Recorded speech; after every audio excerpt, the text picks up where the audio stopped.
Hey folks, thanks for tapping in. In this month's episode of Connect the Dots, we're calling it Good Grief, where we speak to an expert on the subject matter. And this month we have Bree. She's a certified grief recovery specialist, and she happens to be from New Jersey. So we talk about the highs and the lows.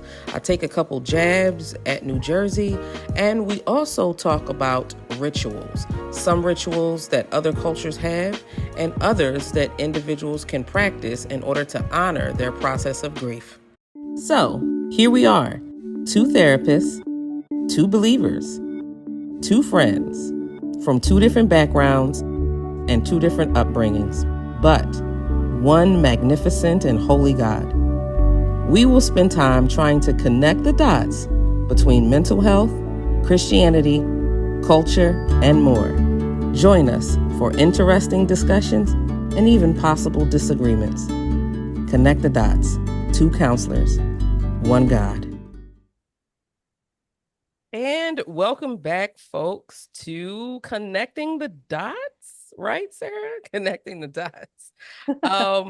Now, Sarah and I, we kind of go back and forth. I'm like, what do we call this again? And before Bree goes and talks a bit more about herself, I want Sarah to just read briefly her bio. Yes.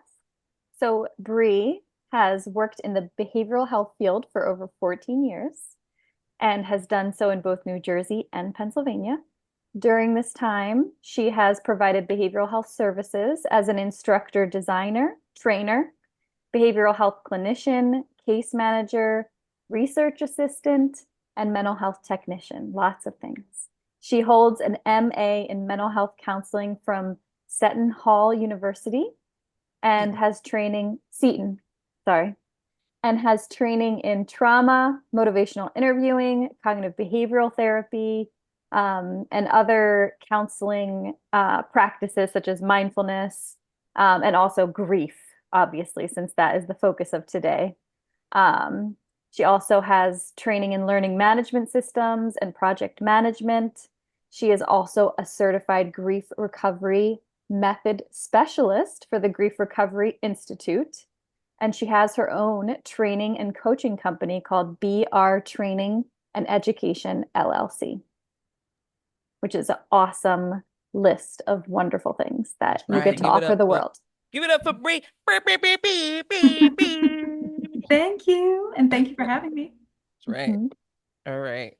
So, Bree, now that we know a little bit about you, how would you describe grief and what is your origin story that connects you to you being a specialist in the field of grief?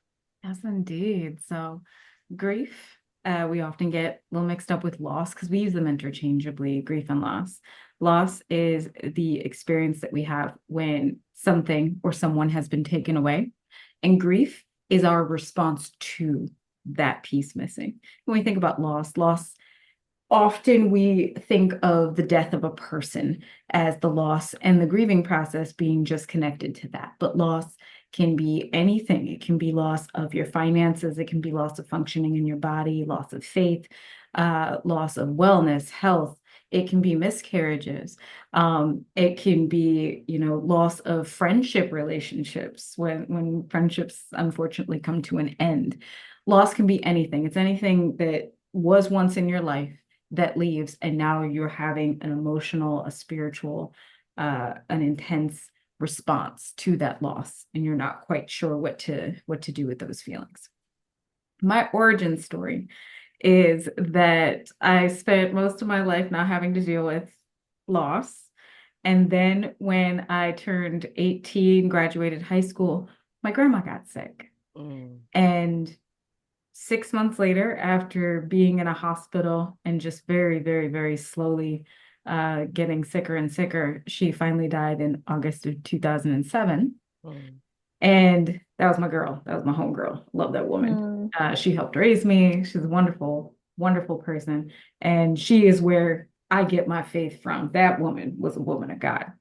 And then I went to college that 2 weeks after that. And within a month, my mom was diagnosed with breast cancer. Wow. And then I watched her get sick for 3 years. And then actually, yesterday was the anniversary, October 3rd, 2010. She died of breast cancer. And that was just too much. It was too much.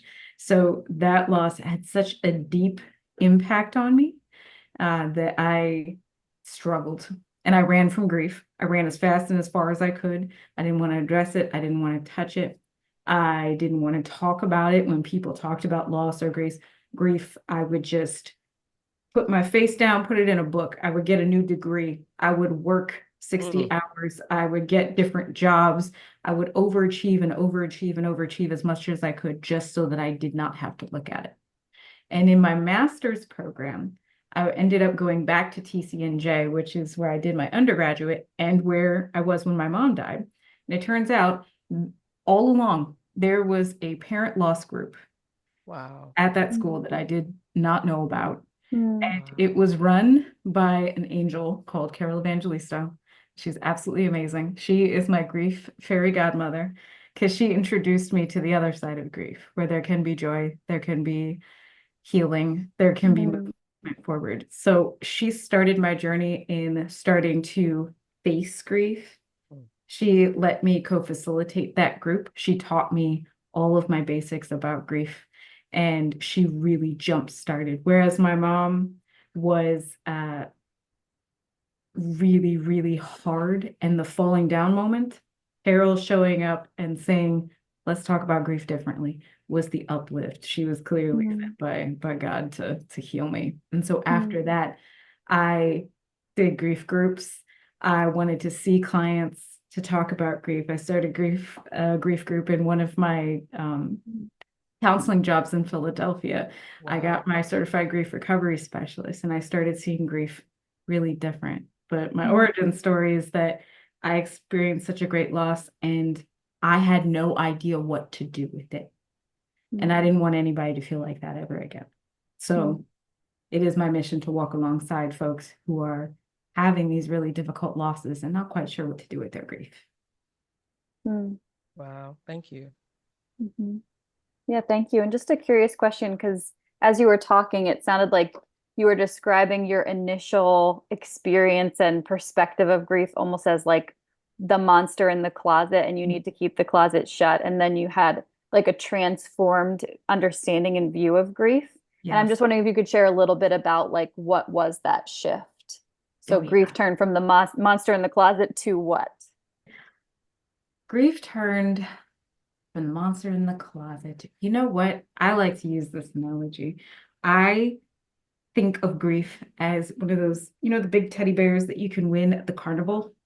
But you've done the best you could. It's the biggest teddy bear. It's people-sized, and you're hugging it and you're carrying it around. That's when grief is at its largest, except it's stuck to you. You have to hold on to it. So the entire time I'm running from it, it's holding on to me, and it is this giant teddy bear. I can't move easily. It's heavy. I can't focus. I can't do anything. The shift is when the teddy bear starts to shrink and shrink and shrink and shrink until it's the size of a keychain. And then I can put it on my keys and carry it with me for the rest of my life. Yes, I still see it. I still look at it sometimes, but it's not stopping me from existing. And the shift really was a move in how I moved to Philadelphia. I realized before then I couldn't move with all of this on my heart. There was just a tipping point where I just knew I can't let this teddy bear stay this size. It's hurting me. It's slowing me down. I can't function anymore. I don't feel good. I don't look good. I'm not eating enough. Nothing is good. I need to do something. And so I went into grief therapy myself because I realized there's no way I can cope with this on my own. I don't know what to do with this. I never saw anybody deal with this. So I'm now at the point where it's on a keychain and I carry it around. I look at it. I go about my business. Yeah. Yeah. It's awesome that you really invested in the grieving process and that God provided, I forget what the name of the woman was for you to kind of jumpstart that. Yeah, so that you could just experience care and I see. companionship and comfort. My wonderful Carol. Yes, Carol. Yes, that's great. He sent me Well, who I needed when I needed her. So, yes, yes. What a blessing. A question that we had for you is because we're kind of like in this season, October, where November is coming, mm, Christmas is coming, and often it's these seasons coming up when a lot of grief can come up for people. Um, and so we were just wondering if you could share just what could grief look like for people who are experiencing seasonal grief, mhm. and how is seasonal grief different from other forms of grief? So this is the kick up season. So a lot of times we'll see grief throughout the year. It'll just depend on what's going on for that person. So for some folks, they may be having a hard time every day of the year. Some folks may have time that are harder than others, like when you get close to an anniversary. So October 3rd tends to be a hard day for me. Not always, but it tends to be a hard day for me. And so people know to kind of rally around me and send me like, funny videos and all of that good stuff. The things to look out for are changes in behavior and changes in the way that that person connects with you. So if I'm normally a very bright and bubbly and laughing person, and very suddenly I'm not that anymore, I'm quiet, I'm hiding, I have outbursts, I'm angry, I'm upset, I just don't feel like it most of the time, we're looking out for that. Another piece to look out for is when people start super achieving, because if I am super achieving, if I'm putting all my energy and time into working, into studying, into volunteering, on the outside, it all looks great. This person is just really into what they're doing. They're really into supporting their community. But if we're seeing it very suddenly and very intensely, and it's taking over their life, they may be running from something. They may be running from grief that is really hard to look at. And I can't or don't have to look at grief if I'm very, very busy. I don't have time to address this grief. I have to go to these three different community engagement things. I have to go to work. I have to go to the soup kitchen. I have to pack bags. I have so many things to do. I don't have time to look at this. So if we see that happening, um, that is also something that is a sign that somebody might be having a really hard time with grieving. The other thing is to kind of notice which holidays, because we are getting into the holidays, which holidays stir up things for folks. So thanks for me, I'll use myself as an example. Thanksgiving and Christmas. Thanksgiving is more of a grieving time for me from my grandmother, because we all rallied at her house. You go to grandma's house, there were like of us that would all pile into this one house and bring all of our stuff. And then there's Christmas, which was more of my mom's bag. We would still go to my grandma's house, but my mom was like overseeing Christmas, and she would always make it really special. We would bake cookies. We would spend a lot of time together. We would laugh. We would drink, like whole nine, whole nine. This woman went out of her way to make it a thing. So knowing which holidays and which days can be very difficult for someone can also be a sign for you. You watch them, you see their behavior shift. That's when you kind of want to step in and say, hey, how can I support you? Or I just wanted to check in on you. Or would you like to connect to kind of talk? Mm-hmm. Yeah.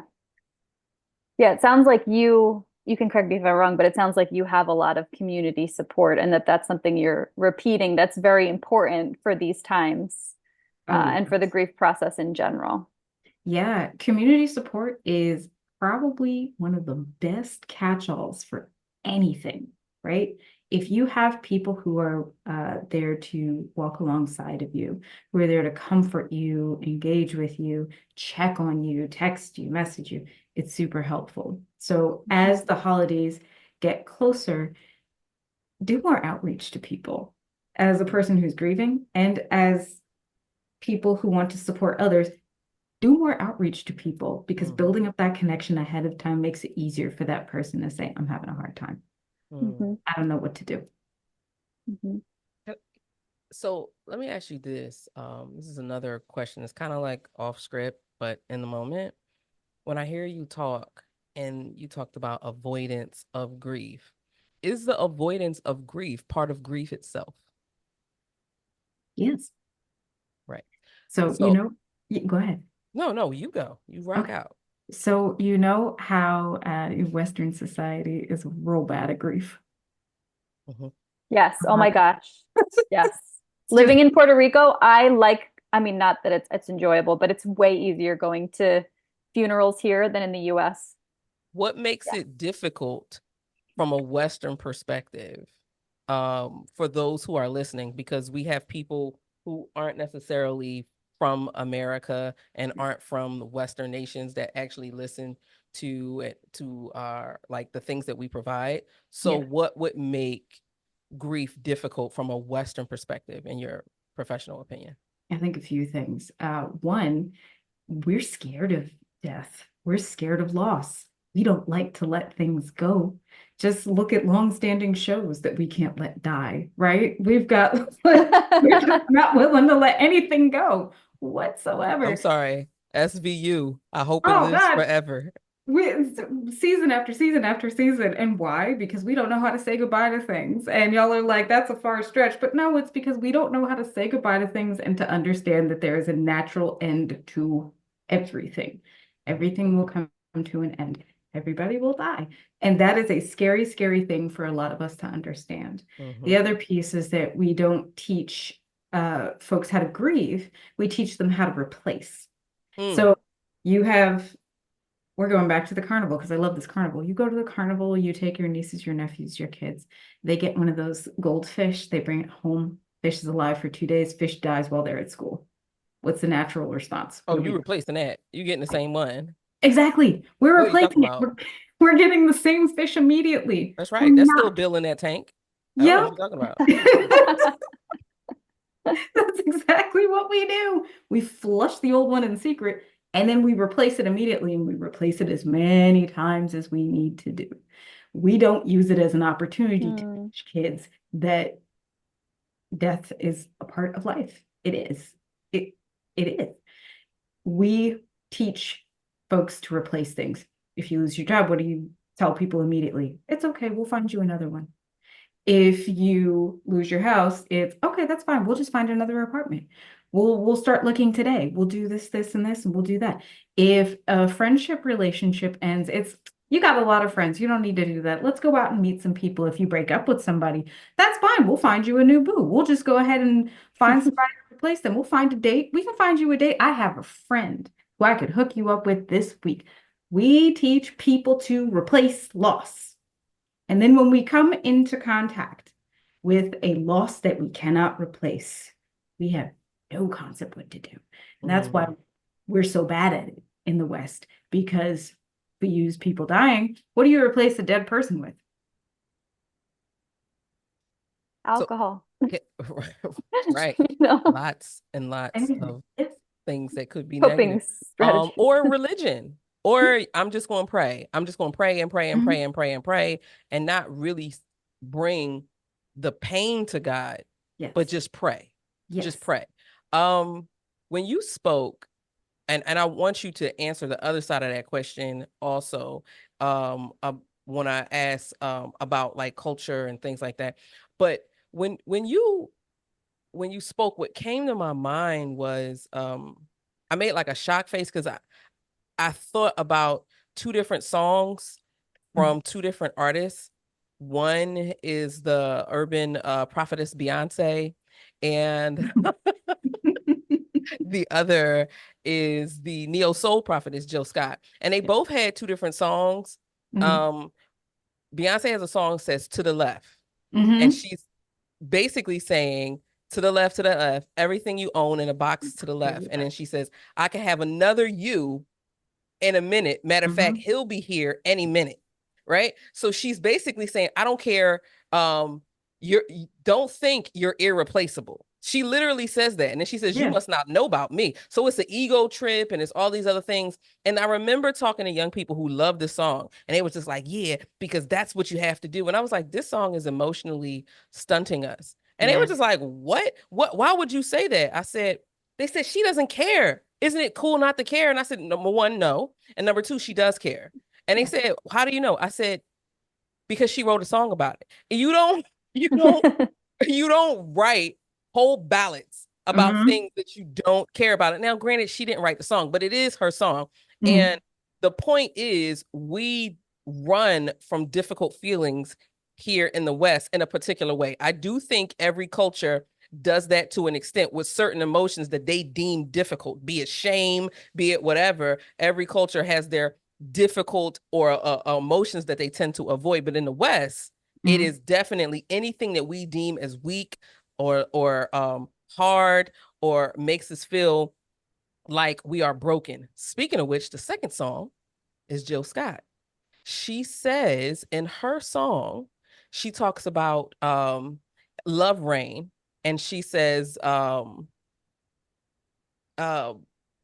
met him on a Thursday, cumulus clouds, 84 degrees. And so she's describing this beautiful, beautiful meeting. And she says, but I had no idea that I was to be sown and plowed and fertilized and left to drown in his sunny afternoon, cumulus clouds, 84 degrees. And then at the bridge, she says, yes, you broke me, but I'm healing. Mm. It's two different worlds. One is saying, I am broken, but I'm healing, Yeah. mending, not concealing the pain from love rain. And the reality of it is, anything we love, we will eventually grieve. Oh, yes. Anything we love, we will eventually grieve. So, with that having been said, and I talked about the two things and all of that, when you think about cultures, because although those women are, for the most part, in the same culture, when you think Mm-hmm. about culture, are there certain aspects to culture that may grieve differently? You talked about how we don't do it well in the West. So, on the other side, it may be. It may be that we embrace loss and we're very good with it. There are a lot of cultures that are totally fine with loss and understand it as part of life, right? We think about, honestly, even in the West, if we think about New Orleans, the funerals that happen in New Orleans, they may start out dark, but they end up a celebration. It turns into a parade. And so that's Mm, a different way of looking at it.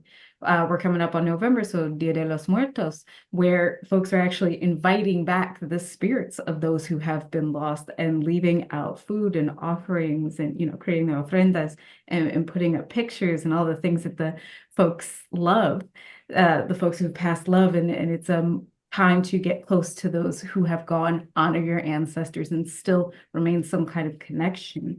The Malagasy will bring up folks who have died. They will dress up their bodies and sit with them, and it's like they can come back and stay with them just for the day. They mm, make food for them just for the day. And these cultures, these little cultural differences are acknowledging death and also acknowledging that there is a life after it. mm, And I think that the West kind of misses that, which is, a bummer because the West is like overwhelmingly Christian and the hereafter is kind of a common belief here. So you'd think, and we have been promised by God that there is something coming, that this is not the life, the mm, life is beyond. And that we don't kind of put that into practice with what we do in the Western society, but then there are other cultures and other groups of people who absolutely embrace that as, this isn't the only life, and we don't have to just be shut off from what is in the next life. And when we're able to kind of accept it as part of life, things become a lot less scary when you understand them, when you embrace them, when you look at them. And so cultural differences can actually be pretty darn helpful. And we could probably take a page from a lot of folks' books about how to understand loss and incorporate it into our living and waking days. Could you imagine not just saying grandma has died or grandma has gone to heaven or grandma has left or gone in the other room, which is one of my favorite phrases that I've heard, to a kid, and instead saying, listen, grandma has died. Grandma was very, very sick, and so God called her home. You will see her again, but it may not be anytime soon. In the meantime, we can pray and talk to God about it. And we can talk to God about how you're feeling, about how you miss grandma. And she's with him, so maybe she can talk to him. What would it be like to have that conversation with your kid other than grandma's gone, grandma has gone to heaven, that's it, that's all we're going to talk about. We want people to grow up into adults who are able to cope, who are able to understand loss, who are able to not just connect to where we are now, but connect to where we are going in the future, you know? Right. So I know we got about 10 minutes left. And as we wrap up, like you said a lot, right?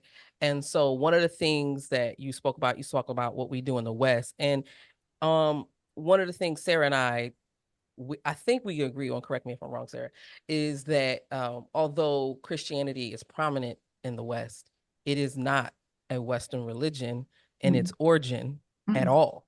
And so to me, one of the things as a Christian, I think when I hear you speak, what comes to mind is Christian practices that we can do that don't necessarily cause us to go against our faith, like other cultures may not mesh well with our faith, but there are spiritual Christian practices that we can do that are about grief or involve grieving. I know you often refer, Bree, to the book of Job and looking in Job, and that's where we get sitting Shiva from, sitting with people in the midst of their stuff, and how the gospel itself includes talking about death and life. So from that perspective, what are some Christian practices or advice or tips that you would say to Christians that we could engage in if we ourselves are grieving or if we want to walk alongside of others who are grieving? Sure. So first and foremost, talk to God. What did Job do? Throughout his entire book, all he did was talk to God. Some of it was really sad and hard and difficult. Some of it was asking questions why. Some of it was angry. Some of it was him shouting and not understanding why this is happening to him. And through it all, he just kept talking to God. We often forget as Christians that God can handle anything, absolutely anything. And one of the things he can handle is our grief. He knows when we're mad. He knows why we're mad. He knows why we're upset. He's probably very, very, very okay with you saying, I'm mad with you, God, because of these reasons. I am mad because of this loss. I am scared because of this. Go to God and keep talking to God. Don't stop talking to God. That's first and foremost. Second is that although Job's friends started out a little questionable, what they did do is they did show up. They did show up. They did come and engage with Job. And so that's something that we can do as Christians, not necessarily trying to sit and, go, well, perhaps it was sin. And that is the reason that all of these things are happening. But really just being able to sit in a space of, I don't know what this loss is like for you. I don't know what this grieving process is like for you. But thank you for inviting me in, because it is an honor to be invited into somebody's grieving process, and you need to thank them. They don't have to do it, and they're doing it. They trust you and they love you enough. And also being able to hold space for them. And holding space might look like making them dinner so that they don't have to. Holding space might mean that they are 5 months out from their loss and you're still calling to check up on them, or you're still trying to spend time with them.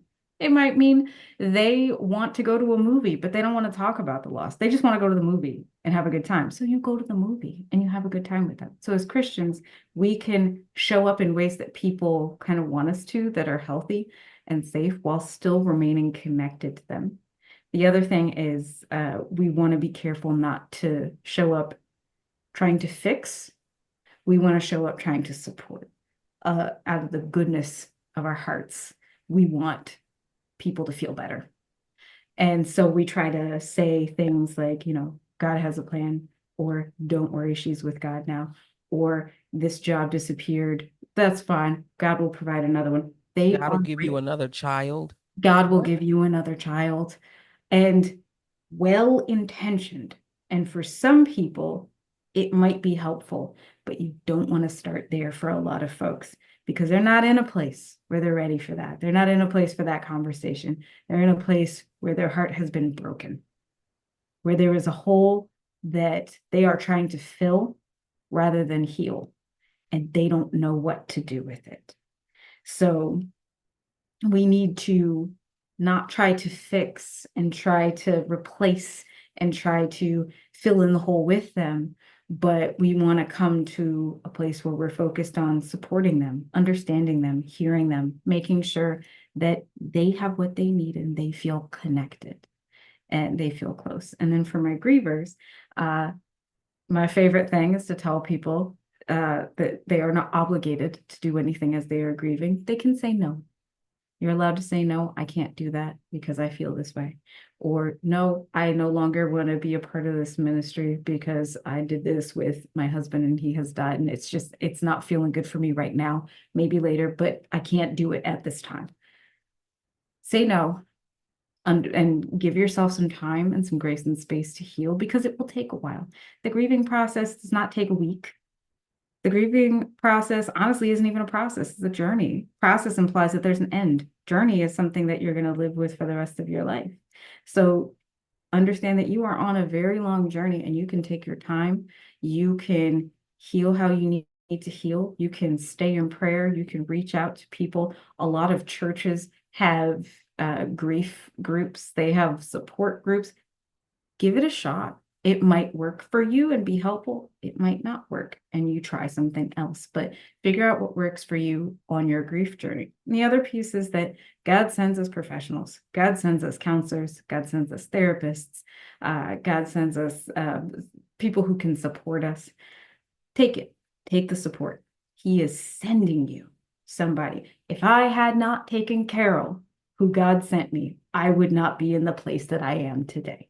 If God had not sent me a therapist to talk to, I would not be in the place that I am today. There's absolutely no way. I would not have survived it.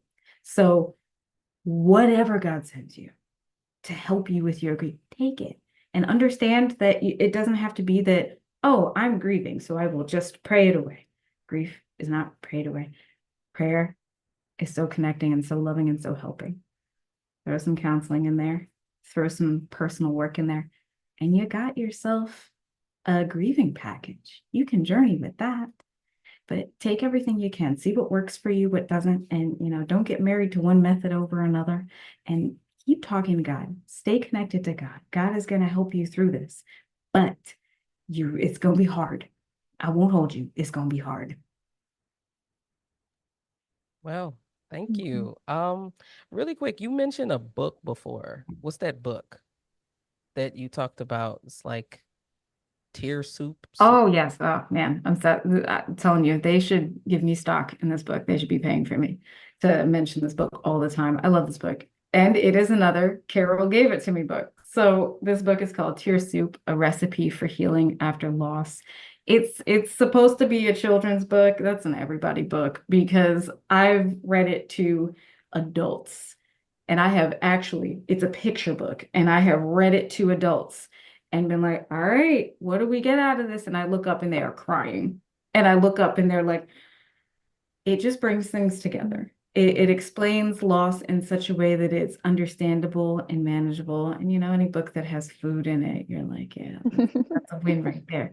But it's a really approachable way to kind of understand your grief if you're reading it and to help other people understand grief if they're reading it. Mm-hmm. Children's books for grief are not just for children. And I'm going to make a sweeping statement about that. They're not. They're for everybody because we all need to learn how to do it differently.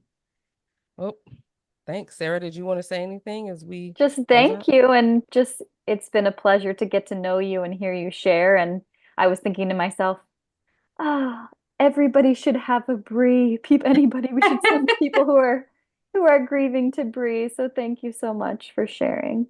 Thanks, Bree. And we will check back in with you guys later, folks. Thank you so much and tune in to the next video when we begin to connect the dots. For more information, click the link in the bio and even click the link so that you can find out about our blog, our website, and to get on our mailing list. Grace and peace.